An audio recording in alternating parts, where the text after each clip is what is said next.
Welcome to yet another review of Rauta.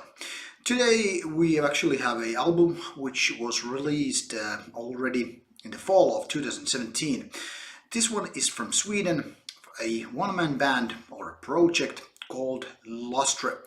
Lustre is a band that has existed for a decade now and has put out quite a few of albums. Still Innocence is their latest one, and we cannot give this one a unboxing slash review. So let's take a look how this album turns out.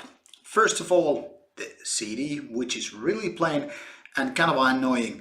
When you, for some reason, take CDs out of your jewel case, put them somewhere else, like your coffee table or whatever, and then you have an evening with drinks and whatever.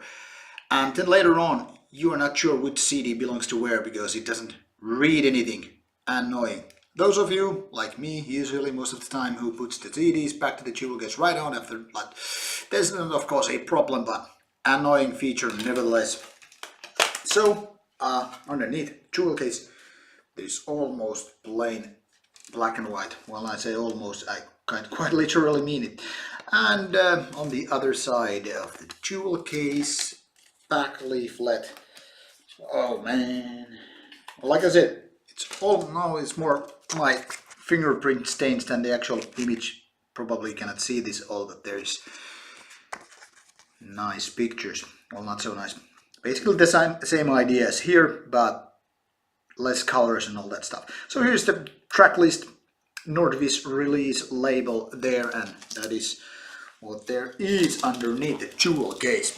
So here we have the cover of the booklet, and here is the back side of the album. And as you can see, these not so uber greasy fingerprints just stain everything here because of the paper quality and whatnot. So this is how it looks like inside. Lyrics and images, which is kind of interesting considering that this album is mostly instrumental music. So pretty plain and simple, but quite fits the music herein.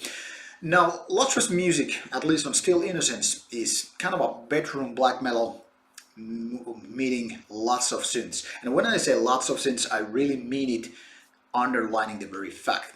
This is kind of mix between the 1990s black metal and that kind of synthesizer music that eventually got grown as a spin-off from these black metal bands. Now think of Mortis and the like, and you get pretty much the idea, but not quite. Lustre is a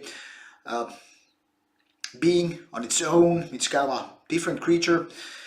Very much since mostly instrumental, but still there are some kind of a shady guitar works on the background basically. The sound is quite soft actually. It's not that raw or like violent, but it's kind of like a, well, what bedroom black metal most of the time feels like.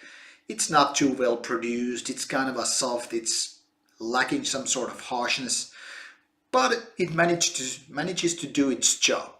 Now the drum beats are something that are easily forgotten, and unlike a 1980s synthwave, which is now a big trend kind of these are more different era, more on that 1990s feeling, if you get my drift. But yet again, at the same time, it's kind of a modern in a way anyway.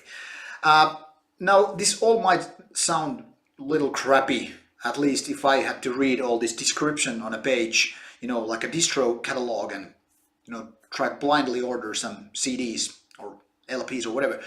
This would totally divert my attention in a different place, because this is not something that actually sounds in my ear anyway like, oh man, that's gonna be one hell of an album. Actually, it sounds like really boring, little crappy and all that stuff. But luckily, Still Innocence actually had it's kind of a nice mood. It's kind of a soft, but it's also melancholic, kind of a sad, but yet with a glimpse of hope here and there. So it's kind of like a night sky, if you want to think it in a romantic way. Night skies that is so black, so dark, but there are those little stars that kind of create this light and gives it magical feeling.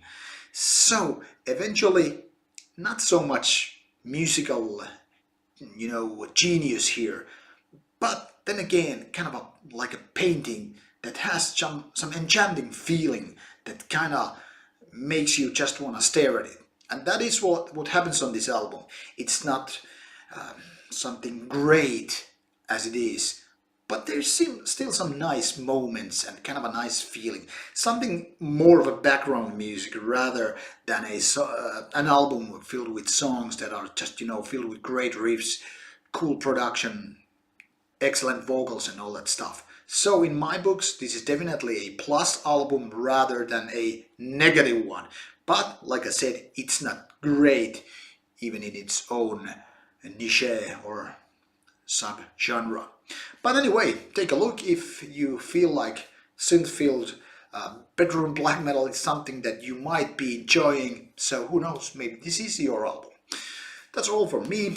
As always, more stuff coming your way, and should you have any comments about the album or the review, drop on the comment box below. See you soon, and also always stay metal.